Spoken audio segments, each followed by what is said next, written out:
A group of House Democrats, including members with national security backgrounds, wrote to President Biden expressing their strong opposition to the current military strategy of Prime Minister Benjamin Netanyahu's government in Gaza. The letter emphasizes deep concerns about the mounting civilian death toll, the humanitarian crisis, and the strategy's divergence from American interests and the security of Israel. The lawmakers believe the current approach jeopardizes efforts to dismantle the terrorist organization Hamas and secure the release of hostages. The letter is signed by 6 lawmakers. Lawrence Keller reporting. As the war in Ukraine nears its 2-year mark, U.S. officials and NATO allies are increasingly focused on Russia's military buildup in the Arctic Circle. This expansion includes the recent unveiling of 2 nuclear submarines by Russian President Vladimir Putin, signaling a significant strategic shift in the region. Norway's Svalbard archipelago, deep inside the Arctic Circle, holds the distinction of being the world's northernmost permanent human settlement. Benjamin Wright reporting. Hundreds of trucks carrying humanitarian aid and supplies for desperate Palestinian civilians have entered the Gaza Strip since Sunday. Israeli authorities reopened the Kerem Shalom and Rafah crossings, facilitating the flow of almost 200 truckloads of aid. An additional 191 trucks passed into Gaza on Monday, according to the Israeli Civilian Authority overseeing the occupied Palestinian territories. Liam White reporting. Millions of workers across the U.S. could see a pay hike as half of the states plan to increase their minimum wages. The baseline pay will rise to at least $16 an hour in 3 states: California, New York, and Washington. In 22 states, the new minimum wages will take effect on January 1st, while Nevada and Oregon's rates will increase on July 1st, and Florida's will rise on September 30th. Jessica Oakley reporting.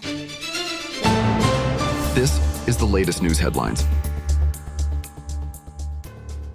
Hunter Biden is scheduled to appear in a California courtroom next month on 9 tax counts stemming from a special counsel investigation into his business affairs. The charges include 3 felony and 6 misdemeanor counts, such as filing a false return, tax evasion, failure to file, and failure to pay. Prosecutors allege that he spent millions on an extravagant lifestyle rather than fulfilling his tax obligations. Kyle Norris reporting. Police have positively identified the body of Roger Dale Parham, a fugitive from the FBI, more than 2 decades after it was found in a Kentucky lake. Despite the identification, authorities are still searching for clues about Parham's murder and how his body ended up at Lake Barkley. Advanced genealogy DNA testing was employed to identify Parham after previous attempts were unsuccessful. Anna Parker reporting. Pope Francis has formally approved allowing Catholic priests to bless same-sex couples, marking a radical change in Vatican policy. A declaration from the Vatican's Doctrine Office emphasizes that an exhaustive moral analysis should not be a precondition for conferring a blessing, and those seeking a blessing should not be required to have prior moral perfection. Michael Wallace reporting. A Confederate memorial is set to be removed from Arlington National Cemetery in Northern Virginia in the coming days. This decision follows a push to eliminate symbols commemorating the Confederacy from military-related facilities. Despite a demand from over 40 Republican congressmen to suspend removal efforts, safety fencing has been installed around the memorial, with officials anticipating completion by December 22nd, according to Arlington National Cemetery. Kevin Sanders reporting. And that's the latest news headlines with Alan Edwards.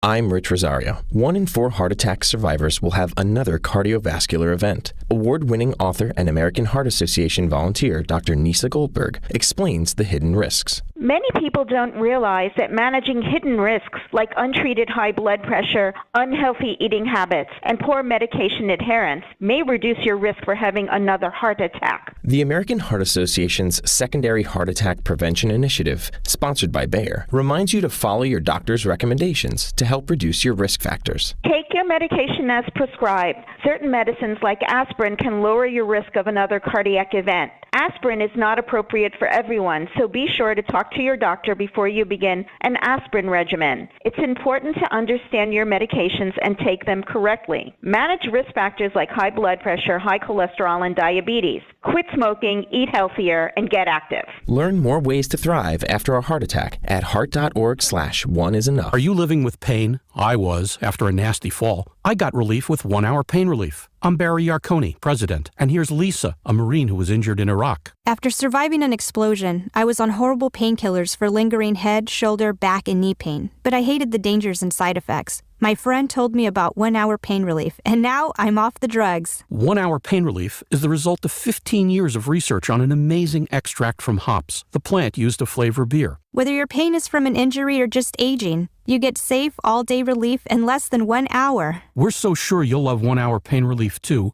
that we'll send you a 1-week trial for just a small shipping charge. Call 800-269-9500 right now. That's 800-269-9500. There's no gimmicks, no obligation, no automatic shipments. Stop living with pain. Call 800-269-9500 for your 1-week trial or visit onehourpainrelief.com. That's 800-269-9500.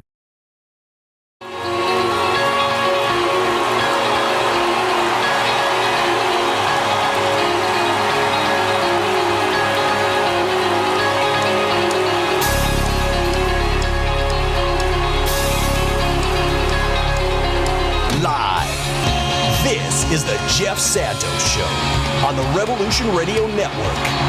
Rebuilding America together, investing, activism, and supporting the middle class. Now, here's Jeff.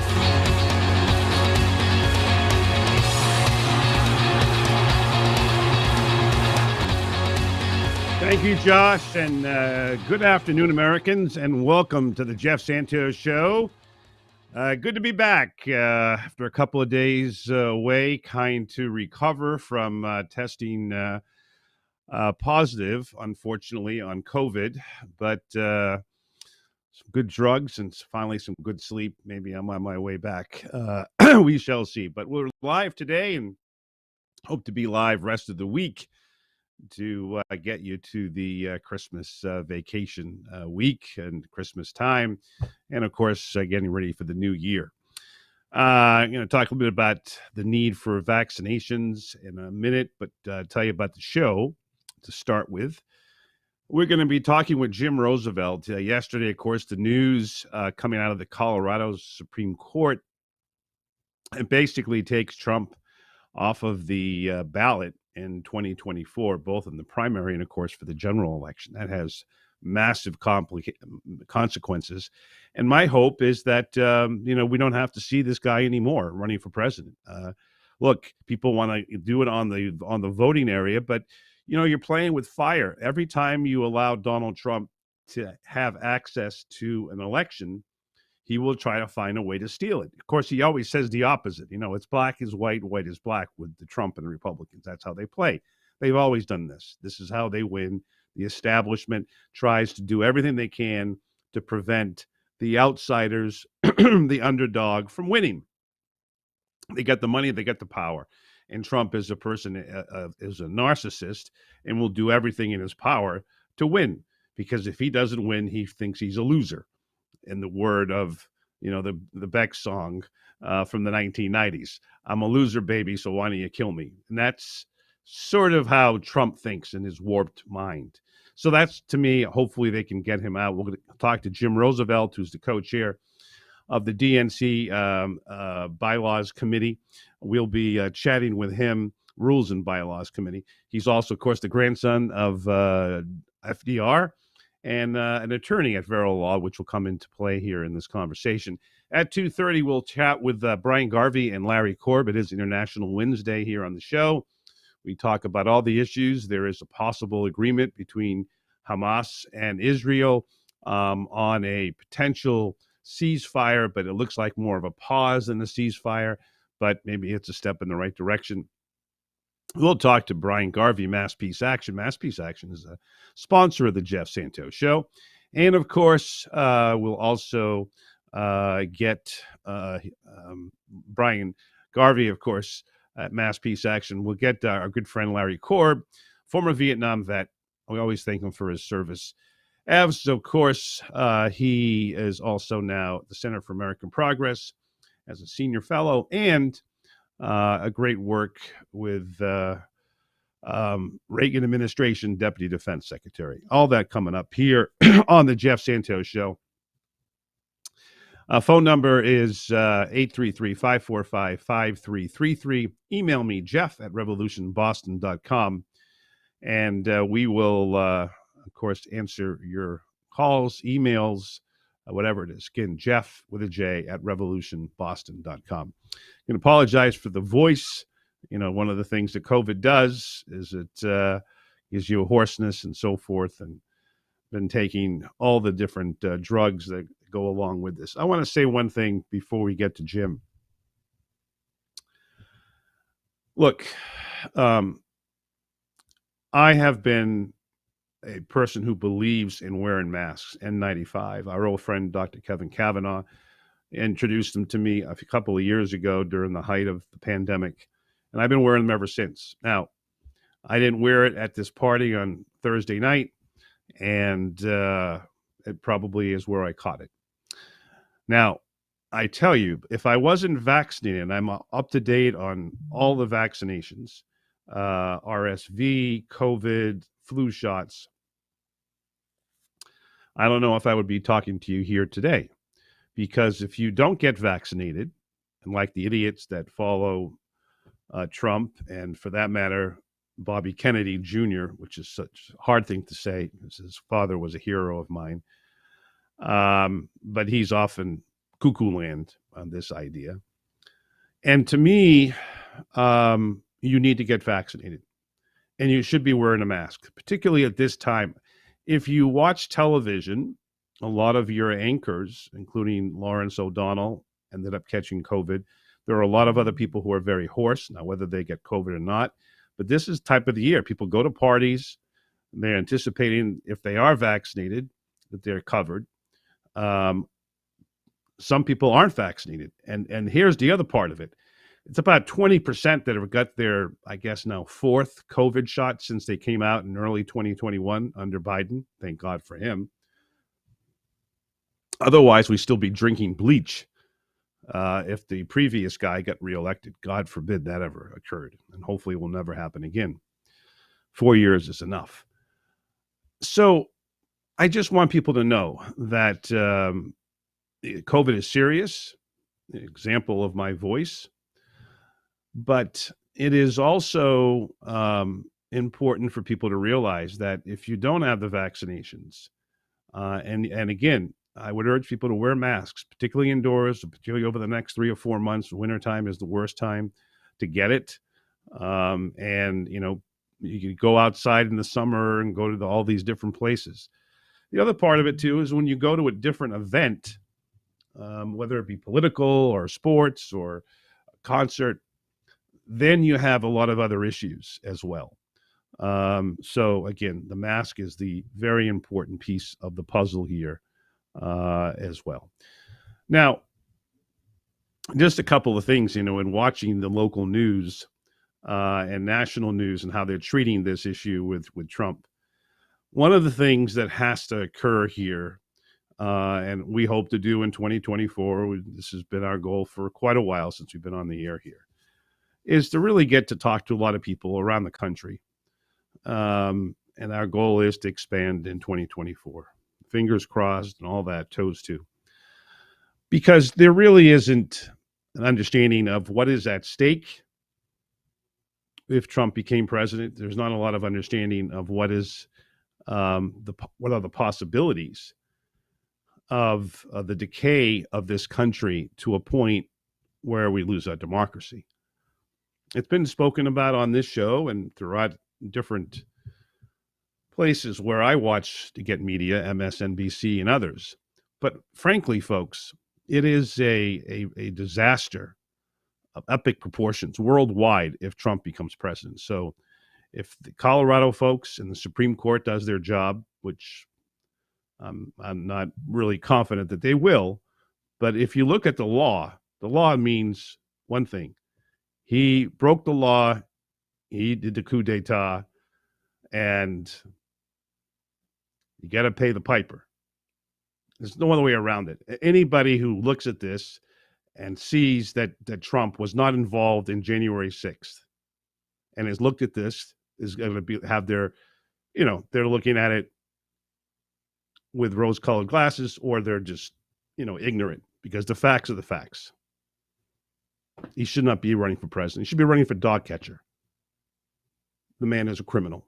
That simple. I don't see any other way around that. All right. We are going to have an opportunity here to talk to one of our great friends here on the Jeff Santos Show. He is the grandson of the best president the Democratic Party's ever had in Franklin Delano Roosevelt. He is also, of course, a great leader at the Democratic National Committee, co-chair of Rules and Bylaws Committee, and he's an attorney at Vero Law. Our good friend Jim Roosevelt joins us. Jim, great to have you back, my friend. Happy holidays. How are you? Happy holidays to you, Jeff, also. I hope you're feeling better soon. Yeah, thank you. Hopefully I can and will. Well, we get so much to talk about, Jim, but I want to get your thoughts here and putting on both your DNC cap and also your lawyer cap on how this comes. We heard a lot last night. If you were watching MSNBC like I did, a lot of the progressive attorneys were out talking about the impact and how it could have, a national impact. They were hopeful that the Supreme Court will look at this and, basically, do what they did with Nixon on the 1974 situation, where even Republicans, I think 3 Nixon appointees had actually voted against a Nixon. And of course, that led him to resign, with those tapes. Do you have any confidence, first of all, that the Supreme Court, with 6 hard right votes on the right side of things, 3 of them appointed by Trump, will do the right thing? What are your thoughts? Well, I will admit that with the 6 hard right appointees on the court, I am not very hopeful about their integrity here. However, there's always unusual situations. In this case, it's the fact that Justice Gorsuch, who is the most libertarian member of the court, which in this case might work in our favor. Justice Gorsuch, when he was an appeals court judge, wrote an opinion saying that you had to take these factors literally in the Constitution.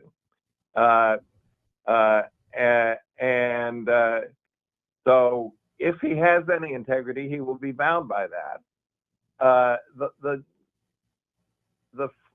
The danger here is the fact that there is no due process included in the language of the Constitution in this amendment. That's not unusual. Normally, there are laws following constitutional provisions that set out the due process. I am not aware yet that there have been any under this amendment to the Constitution, 14th Amendment. I'm sure there are law professors having students research right now. Were there any Reconstruction era laws that provided due process? On the other hand, the lower court in this case did a very careful opinion in which they made a finding of fact that Trump had participated in insurrection. Appeals courts do not normally look behind findings of fact. They look behind findings of law, but not findings of fact. So I think it is possible that the Supreme Court may affirm the decision of the Colorado Supreme Court. What they will have before them is also the decision of the Missouri Supreme Court, which refused to apply the 14th Amendment. So this is a very delicate time for our democracy. No doubt. Talking with the great Jim Roosevelt here, and I say great because he handles so much of what the progressive movement has become in terms of concern over expanding and keeping Social Security, his work at the DNC, of course, and of course the legacy of being the grandson of his grandfather, FDR, which we need to continue. We need to expand what our good friends Harvey Kaye and Alan Minsky are doing with the Economic Bill of Rights, 21st century version. Jim, I like to play. I'm an amateur GM, a baseball team or hockey team to make trades, and I'm wondering if you look at these 9 justices and you look at Roberts as the Chief Justice and the moderate here, is there a scenario where you can think that Roberts, who's more moderate of the 6, and has voted with Obama and I think in the Dreamer case, can he get Gorsuch? In other words, you do it 5-4. Is that the combination? Or is there other avenues here? Because I'm thinking, again, there's not a lot of time here because they can make a decision in a couple of days or a couple of weeks. But is there enough pressure to put on, the wife of Clarence Thomas? Because he should not be, he should recuse himself from this. But, he's another person who I don't trust. So what are the possible scenarios here? Well, Justice Thomas and integrity have never appeared together in the same paragraph. Yeah. Yes. They don't come close. So I would not count on any recusal from him. He seems to think that anything that his wife Jenny and he have done is all right because he is a Supreme Court justice. Okay. Yeah. And it doesn't matter who gives them what gifts or takes them on what trips or sends their grandchildren to private school or whatever. It's allowed. So that is not a place that we can look, I think. I think it's going to have to come down to find, we have the 3 justices that we know we can trust. And right. I think you put together, it has to be Roberts and then one more. Roberts, the way you get to him, and I'm sure that the Colorado Attorney General is aware of that, is by emphasizing the reputation of the court. And you may, oftentimes you find you can turn something that went before this case on its head to help you, such as that in Bush v. Gore, the court acted promptly on a decision in the same area. So this is where we would try to get this court, first Roberts, to act in the interest of the reputation of the court, and then one other. So I would say that Gorsuch is the most likely candidate for that, but then again, you never know. Maybe Amy Coney Barrett will think back to her classes in moral theology at Notre Dame, Yeah. Well, it's a good school, but, and usually pretty progressive when it comes to Catholic ideology, but I don't trust her either. And again, Well, I don't trust her either, nor do I trust the Jesuit education of Brett Kavanaugh.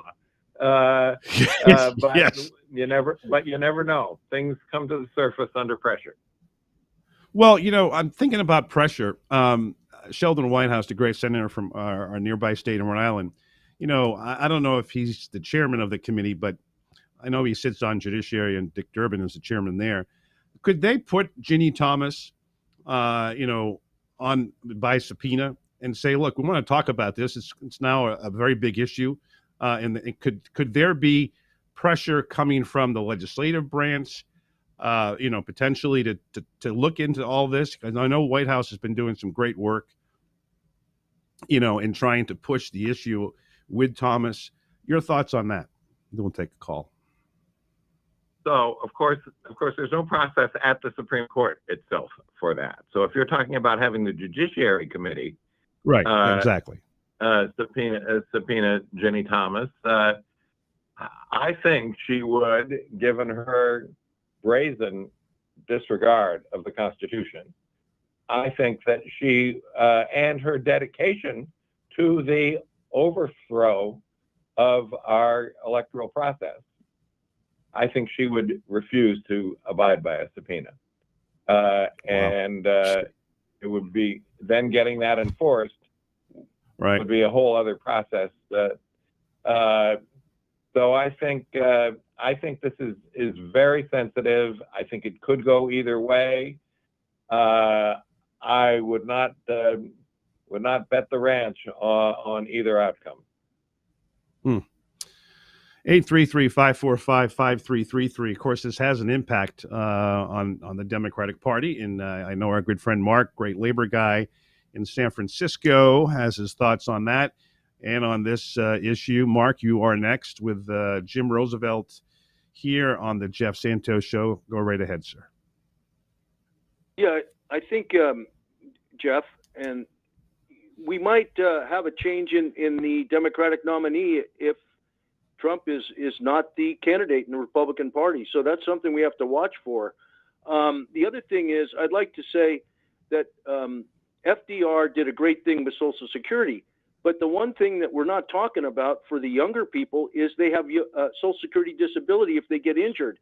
And I'd like to see more discussed about this to tell young people the Republicans want to take your safety net away, your Social Security disability away. I think we need to talk about that. Well said. Well, I thought. Excellent. And nice to talk to you again, Mark. This is Jim Roosevelt. Republicans have what Republicans have done over the last 10 years is cut the funding of Social Security Administration so much that it has made it very, very hard to get your Social Security disability. That will hopefully change now. For the first time, President Biden got Congress to agree to increase the administrative funding, not to the level it needs to be, but significantly over prior years. And as of yesterday, we have a new Social Security Commissioner, Martin O'Malley, who is dedicated to getting rid of the backlog on disability and improving the accuracy overall, including dealing with the overpayment problems and so on. I am very hopeful that people will become, and particularly young people, as you say, will become more aware of the fact that Social Security is not just a retirement insurance program. It is also disability. And for those who lose a parent, it is when they're minors, it's also a life insurance program. It's much more than people realize it is. And 99% of what it's supposed to do happens efficiently. It's that 1% that I think former Governor Martin O'Malley, as now the commissioner, he put out his first commissioner's broadcast this morning and reaffirmed his dedication to improving operations at Social Security. I think he is going to be key to getting all this done. Jim, I really appreciate that. That's good to hear. Also, I just think that young people don't realize that they have this insurance policy if they get hurt on the job. And I really like to see a campaign reaching out to the young people that Social Security is their safety net if they get injured on the job. And I don't think they're hearing that message. I completely agree with you. When I talk to young people, including my own daughters, I tell them how important it is, even if they work in a job that's not covered like Social Security, like public employees in Massachusetts and California, it's important they have another job that gets them their Social Security quarters because there's protection there that they won't get any other way. Yeah, it's so true. Thank you very much, And to me, thank you, Mark. The thing I think is so important is, being in the industry and at one time was a consultant. I think to do a 30-second ad with young people talking about this, Jim, would be something that I would advise the Biden campaign to undertake. Your quick thoughts, 20 seconds.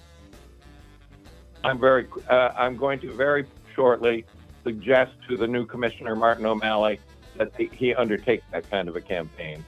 And as governor of Maryland and mayor of Baltimore, he was very strong on that kind of communication with the public, as well as on efficient administration. So I'm very hopeful.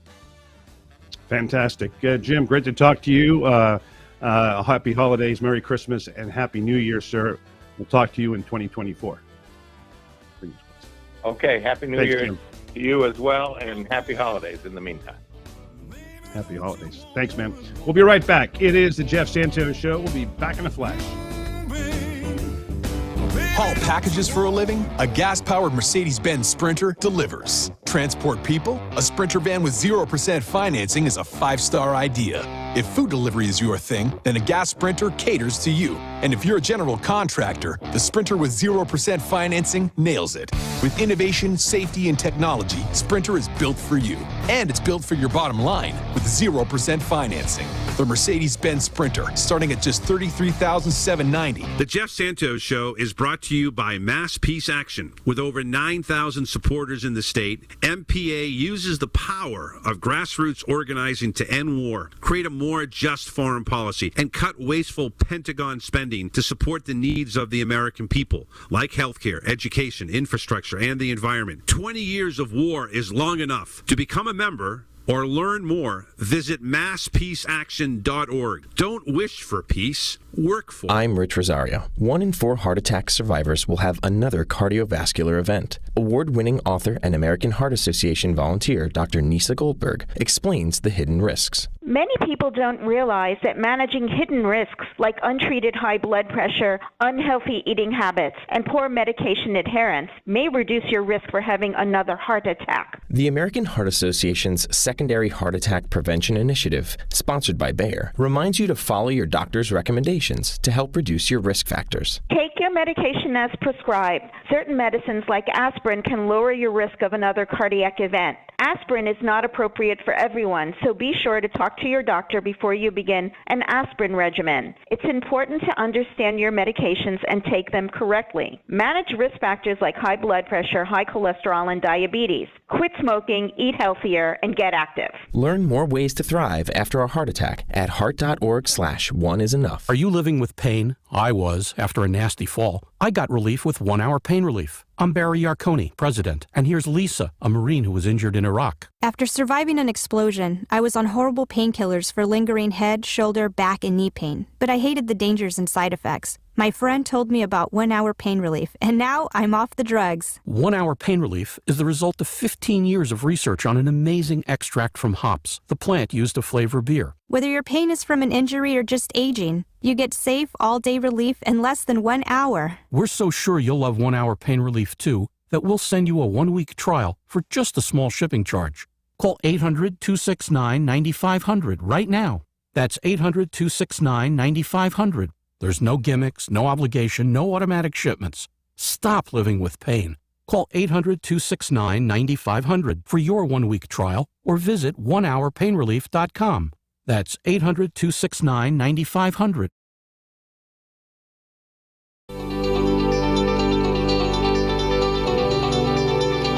Supporting the middle class. This is the Jeff Santos Show.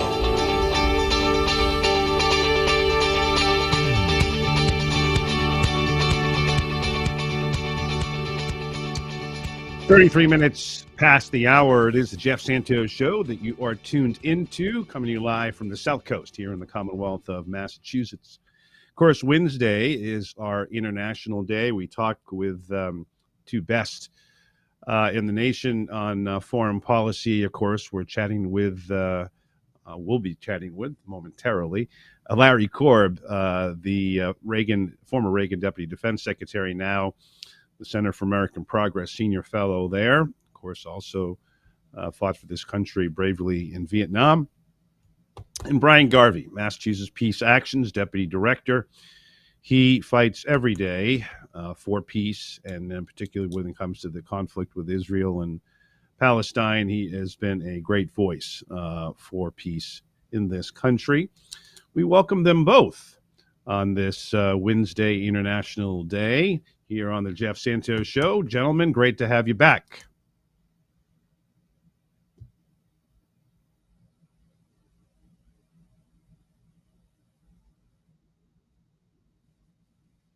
Okay.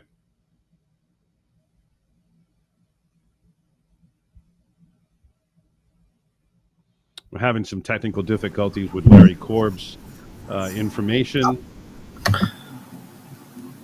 And there is Brian Garvey. Fantastic. And hopefully we can get Larry Korb ready to rock and roll too. Josh, let me know in my headset when we do have Mr. Korb ready to go. Brian, can you hear me? I can hear you just fine. Can you hear me? Whoa, you are on 11. It's a little bit too Really? loud. Yes. Okay, I think that's on your end, but I'll be quiet until you get it sorted All out. right, very good. Thank you. Very good. Well, let's start here. And Josh, please see if we can get Larry scheduled here in the next couple of minutes. Brian, this is another time where we're seeing that there is some possible, negotiations with Israel on the issue of peace and potentially a pause.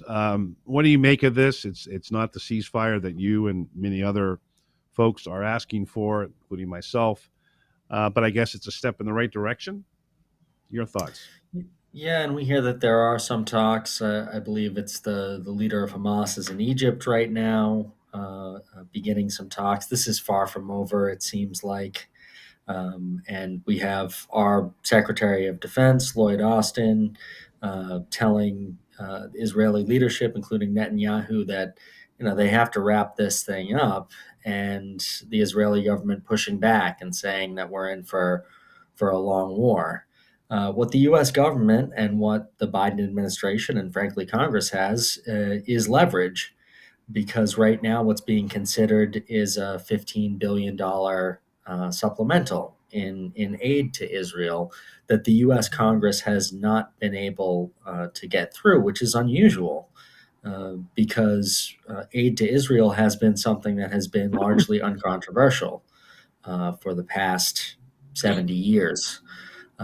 So I think it's time to use some of that leverage.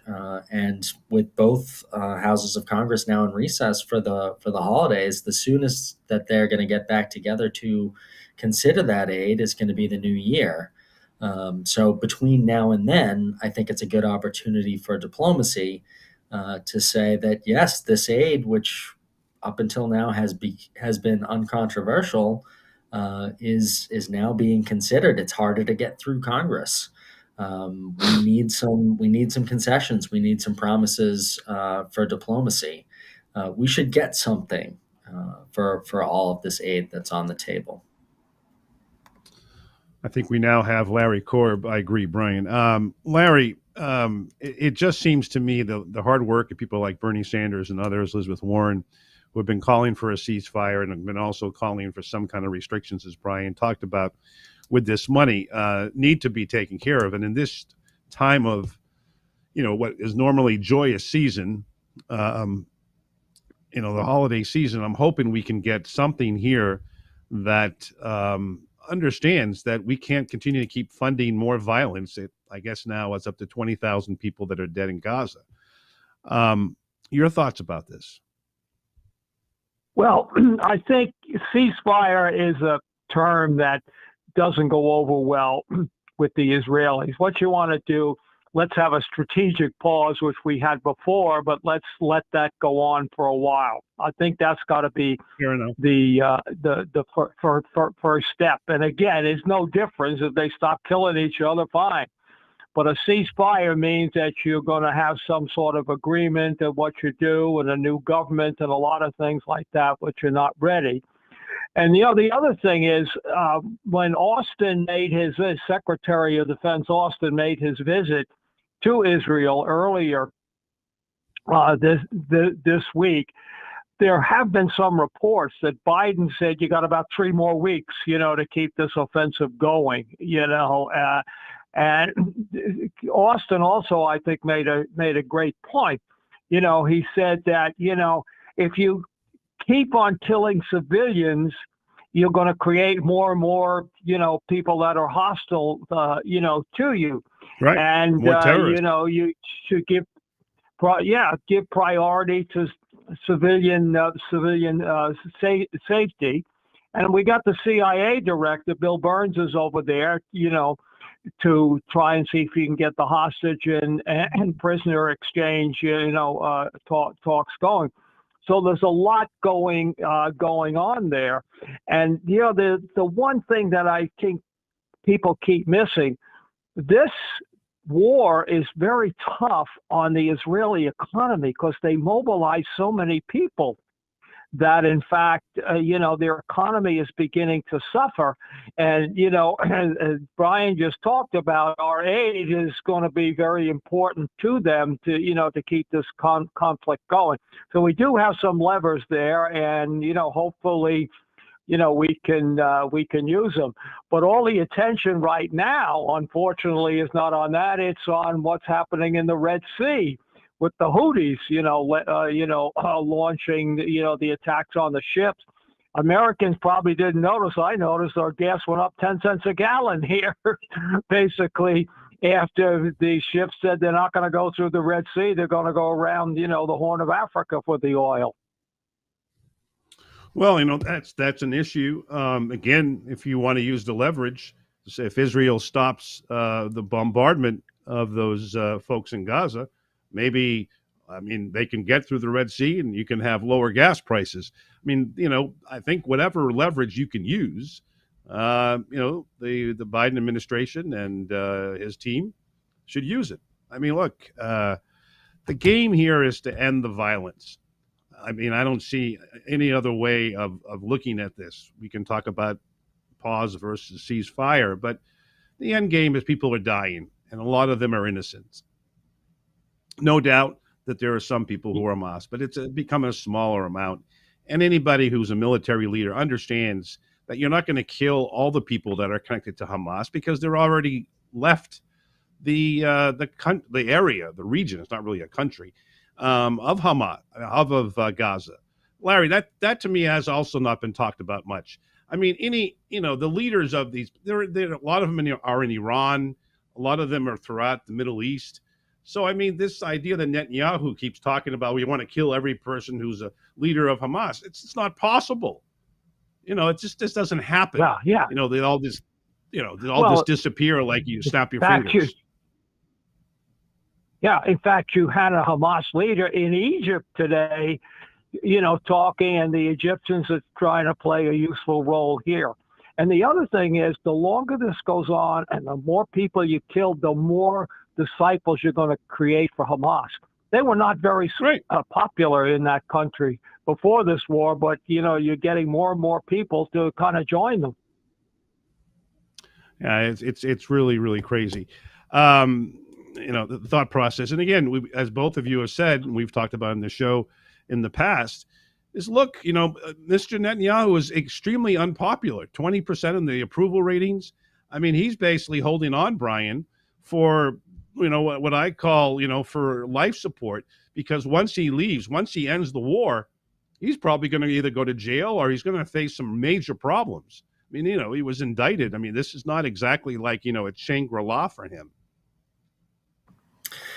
Yeah, and for that reason, it's not in his interest, unfortunately, for a quick or effective end to this war, just as in the past for many years, and he's been pretty open about this, a two-state solution, which is the preferred option of President Biden and so many members of the U.S. government, is not in his interest either. And he has gone so far as to say we should bolster Hamas in order to prevent having a reliable negotiating partner with which they can get to a two-state solution.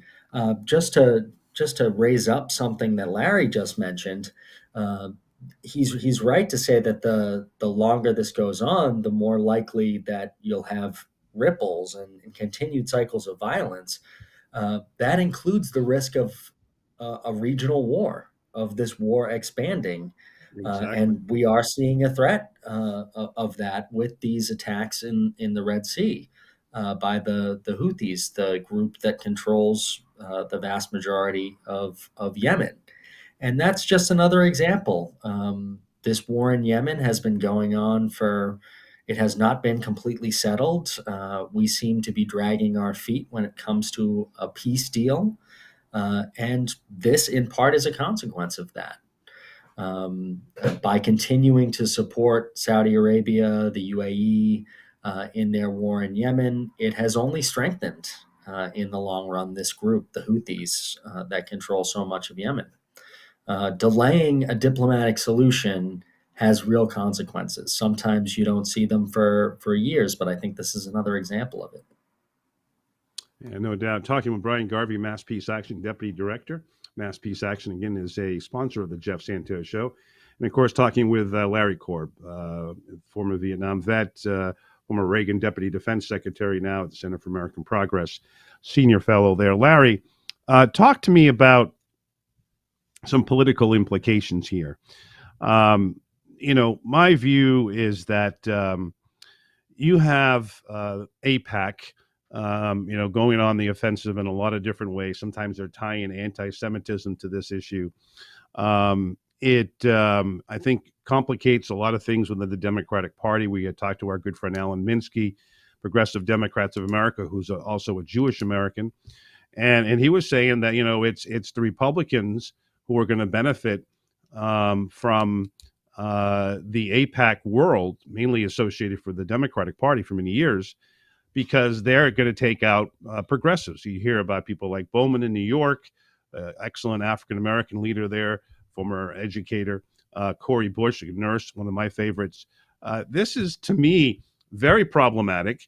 And, if you're trying to build a very more diverse Democratic Party, you're getting people who are doing work with the Republicans and Donald Trump. So something has to happen here, because things could get really out of whack when you have a group outside interest with all these different names. They change the names every 2 weeks, it seems. Americans for Democracy, whatever. And I think this is a major problem because it only feeds into Trump. Your thoughts, Larry? Well, there's no doubt about the fact that this has split the Democratic Party. If you take a look at the number of Democrats in the House and the Senate, in fact, several of them wrote a letter to President Biden yesterday, trying to get a ceasefire and to stop this. And you're right, because the Democrats are split on it. And a lot of people, and it's an issue that is very hard to deal with. A lot of people think that Netanyahu's policies is an anti-Semitism. No, you can be a strong supporter of Israel, but not like the particular, policies. So that really does complicate things. And you saw last week with the testimony of the 3 college presidents about this whole question about free speech and anti-Semitism and all of those issues, which are really, really hard to define. Right. No, I mean, there's people from, I was on Scarborough this morning, trying to say that the entire educators, we're going to try to get Melissa Tomlinson on tomorrow. Public school teachers are, and it's a right-wing media site. They're all, pro-Hamas or pro-Palestinian and anti-Semitic, which to me is insane. But this is, I think, where we're going, and it's sort of spinning out of control. Before we take John in Minnesota, I want to ask you, Brian, I think it is important here that Democrats like Bowman and Cori Bush are supported by not only people of color, but by white Democrats and those who are maybe more centrist. Because if you allow this to sort of divide the Democratic Party, then something is very, very wrong. And I think this is a critical issue as we get ready for the November elections and the primaries too, because they could be taken out in the primaries. So let me just say that. And I hope and I think, I hate to make predictions regarding politics, but people appreciate strength and they loathe weakness. So if these folks really, and I don't anticipate that they will bend under threats from AIPAC and the like, which is a lobbying organization that really represents a foreign government, a foreign country. Right. When you think about that, that is not something that should be in our politics. I would take all money out of politics, as I know you would, Jeff. I think it's a threat to. I think it's a threat to our political system, but particularly an outfit that would advocate on behalf of a foreign government to impact U.S. politics. I think that's incredibly dangerous. Just to say one word about the testimony of the college presidents, I think you have Republicans out there who are being very dishonest, saying that completely that folks are calling for genocide. I think Peter Beinart of the New York Times, also an author and host himself, has had some of the best commentary, saying that this is absolutely absurd. That to ignore the current genocidal conditions in Gaza and to be focused on what's really a red herring. There are not huge groups of people calling for a genocide of Jewish folks on college campuses because they're calling for a ceasefire and an end to this. Again, it's we need to Republicans stand up for that. doing this. Can't buy that premise. Yeah, you're right.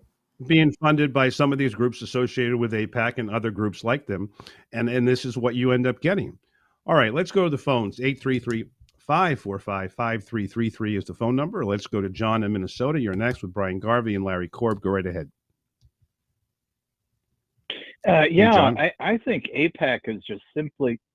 I'm here. Hello. Go ahead. Hello? Go ahead. I can hear you. Go ahead. Okay. Oh, okay. Yeah, I just think AIPAC is an organization that just aligns itself with authoritarians because they supported Donald Trump, and he's hardly a real supporter of or being against anti-Semitism. And, a lot of people in the Republican Party talk about the replacement, theory. Jews will not replace us.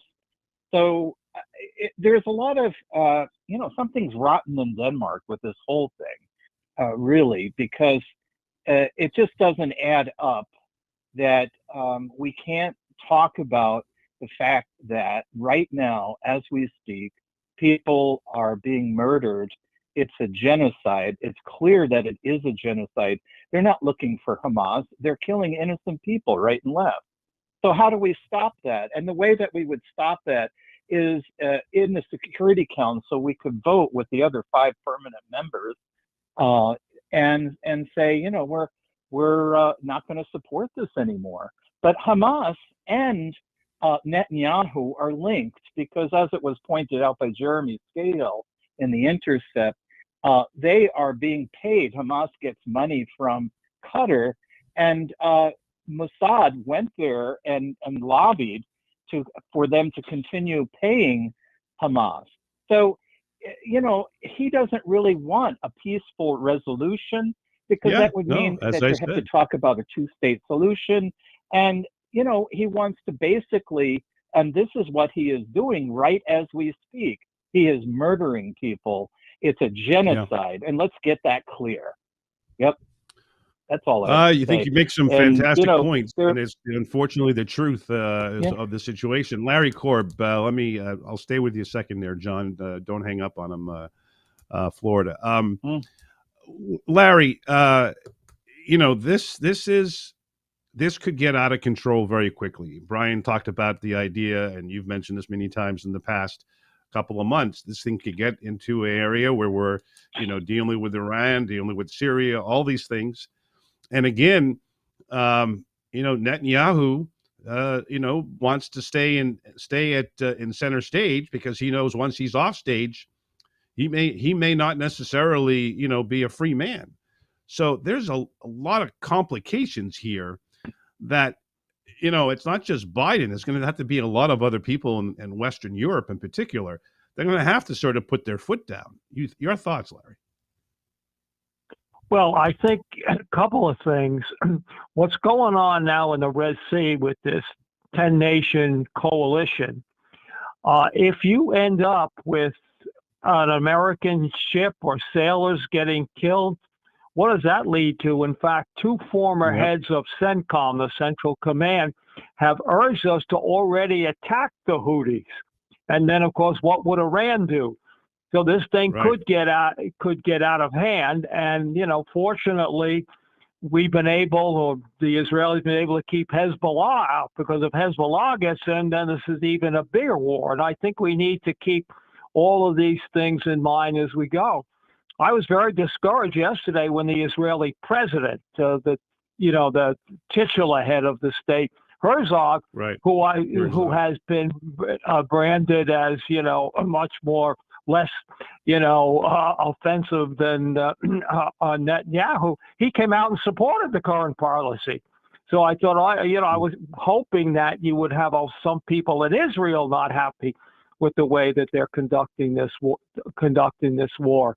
So I think that's the key thing, and I just worry that if we have to attack, if the Houthis keep going, and as I said, heaven forbid they kill an American serviceman, boy, all hell could break loose. Yeah, that's for sure. Brian, a quick thought there. Just to say that supporting this operation, this war in Gaza that is indiscriminately killing so many civilians, it's not in the U.S. interest, right? It risks our service members in the area. It risks us being drawn into a larger war. And another point that I don't hear too many people bringing up is that Israel is not a poor country.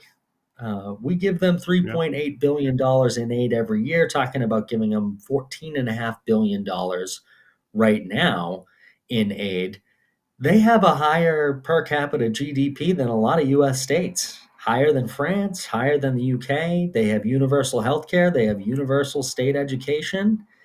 What entitles them to U.S. taxpayer money guaranteed every year, especially while they're doing what they're doing, which is approaching genocide, as John said, killing over 70% women and children.